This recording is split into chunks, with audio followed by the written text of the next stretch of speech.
Shabbat Shalom.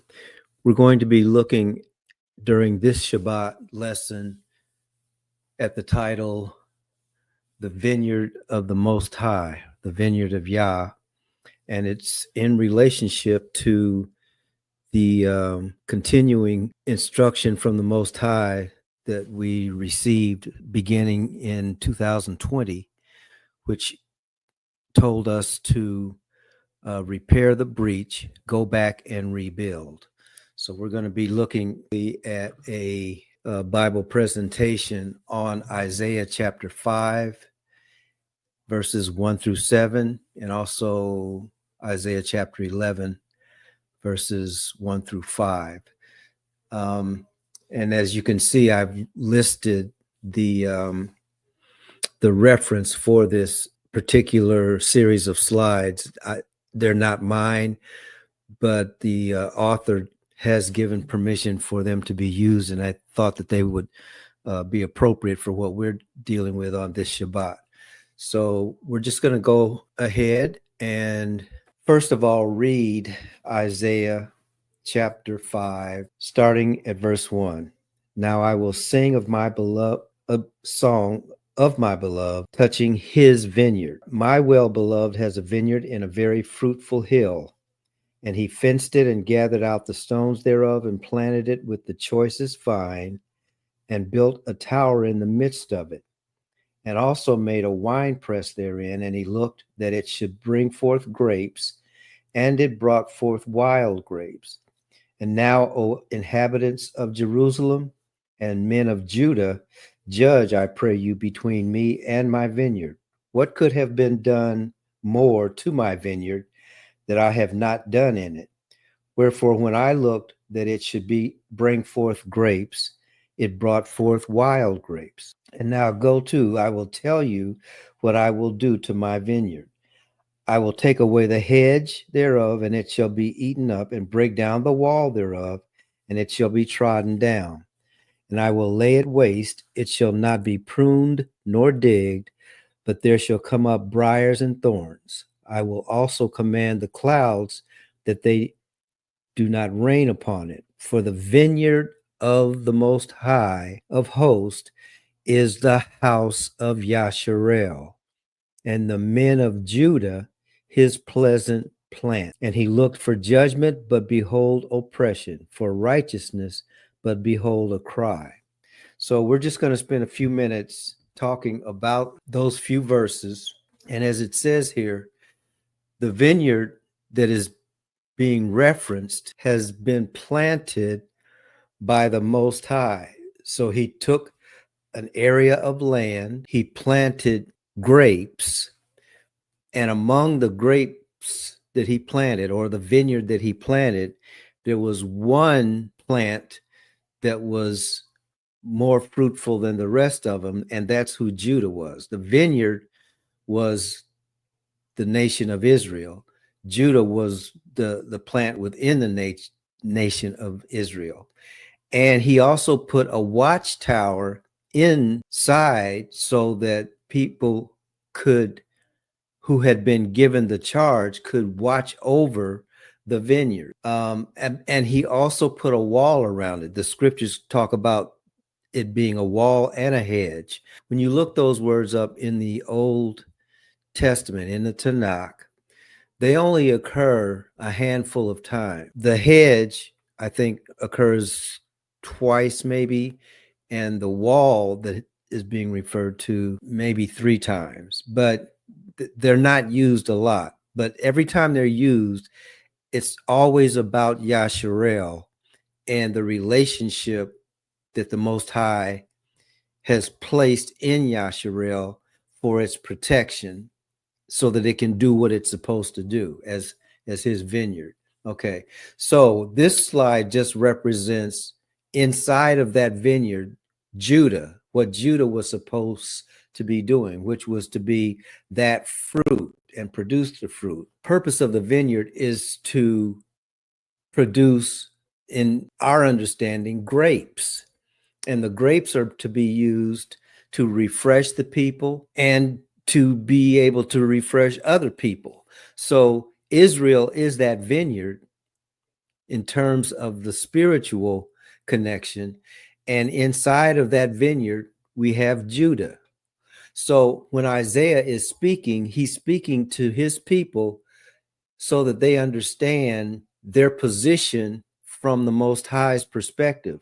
And that's why the first verse talks about, I will say of my well-beloved. The song that he sings about his well-beloved is, or this poem that he has about his well-beloved, is a story on how Israel came to be.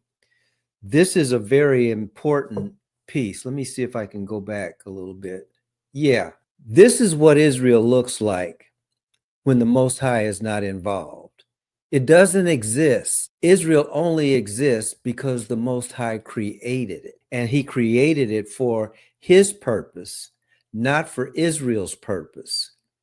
In other words, it wasn't Israel's will that was to be done. It was the Most High's will that Israel was to do. Okay, so what happened was, as this slide indicates, what it was supposed to do, it didn't do. And rather than those full grapes in this slide, Israel and Judah began to look like this. So the only grapes that were produced were what the scriptures call wild grapes. In other words, grapes that he didn't plant necessarily. They just grew on their own. And so they grew without the protection of the Most High. And eventually that vineyard looks like this slide. That vineyard and what is depicted in this slide are representative of the royal house of Judah in and among the nation of Yasharel. It has happened that way because the Most High took the wall away that kept out those who would destroy that what was on the inside. And once they got on the inside, they wreaked havoc on the nation. But this all occurred because the nation wasn't producing fruit as it was supposed to produce. So that's where the nation ends up. And eventually that vine gets cut down. Now, once the vine is cut down, you would think, well, then that's it. So how is all of this relating to what we are dealing with today? Our people look like this slide that you're seeing right now, okay? We are far from the original purpose that the Most High created us, for which the Most High created us. He created us with our own way of being taken care of. He put on the inside a tower so that our leaders could watch over the vineyard and to protect the vineyard. He put a wall around the vineyard so that enemies couldn't just come in and wreak havoc with the vineyard. And so when he did what he did, that allowed Israel to be productive. That allowed Yasharel to be productive. Well, now the world that we live in, and specifically the nation that we are living in, this is what it looks like. But Isaiah chapter 5 is there to tell us why it looks that way. Something happened that wasn't supposed to happen. Why are we talking about that now? There are a lot of people who are elated because of this recent election, and there are a lot of people who are devastated because of this election. However, the instructions that heaven has given to the Most High's people is, I have a job for you to do, and that's to recreate by my word what I have given you to be before you were overrun. I want you back the way that you're supposed to be. The only way that happens, well, here it is right here.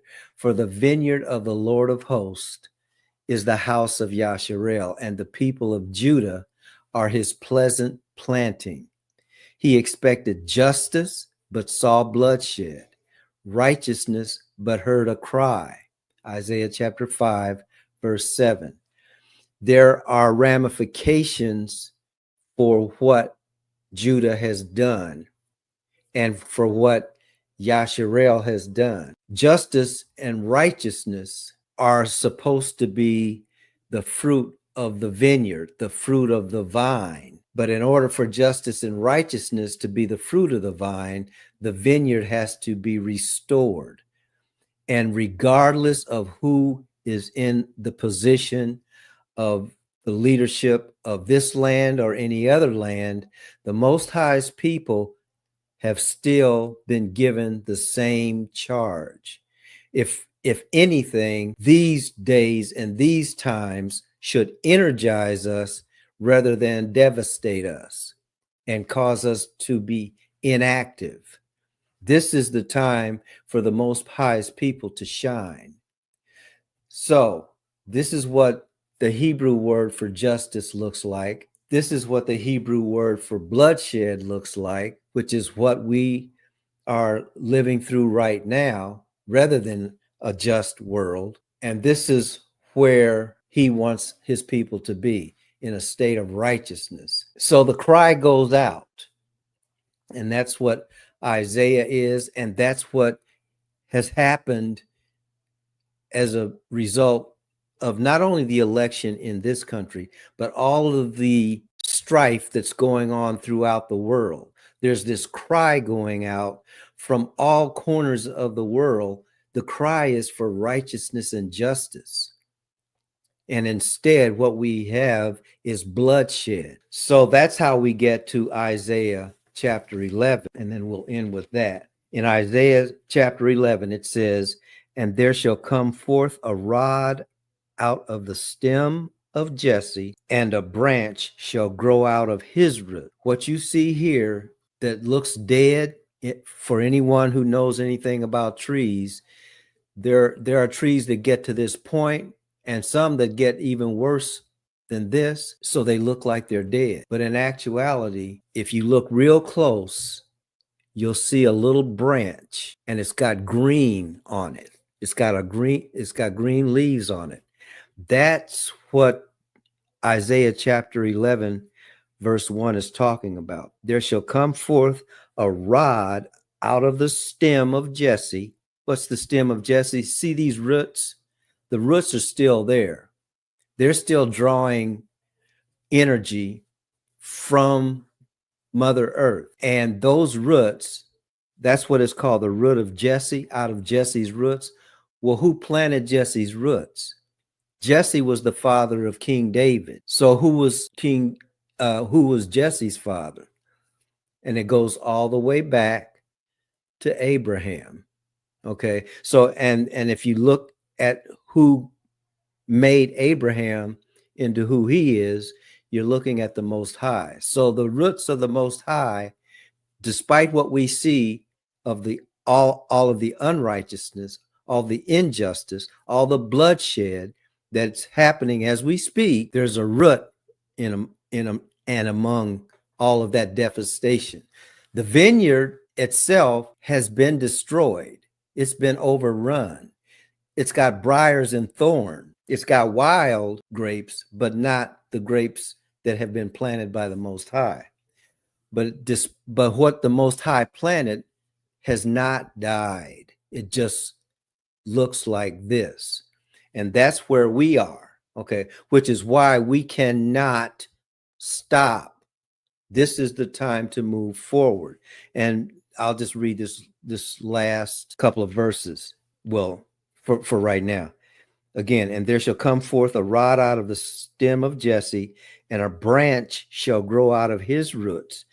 And the spirit of Yahweh shall rest upon him." Who is the him? It's the branch.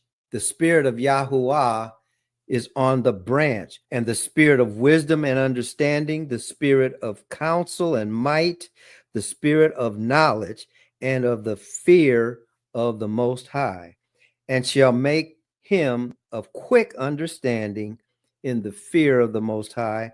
And he shall not judge after the sight of his eyes, neither reprove after the hearing of his ears." And then verse 4 is where we'll stop. No, we'll stop at 5. This is verse 4. But with righteousness shall he judge the poor, and reprove with equity for the meek of the earth. And he shall smite the earth with the rod of his mouth, and with the breath of his lips shall he slay the wicked. And righteousness shall be the girdle of his loins, and faithfulness the girdle of his reins. In other words, the branch is getting ready to take over. And when that happens, justice and righteousness will soon follow. So what will justice and righteousness look like? It goes all the way back to our first couple of slides right here. This is what's on our horizon. The branch is already here. The instructions to those who belong to the branch are already here. Arise, return, go back, and build. What are we building? We're building a righteous nation that can be the vineyard of the Most High. That is our calling. That is our destiny. And that is what this Shabbat gives us an opportunity to meditate on. Father, bless you and keep you. Father, make his face to shine upon you and be gracious to you. Father, lift up his countenance upon you and give you his shalom.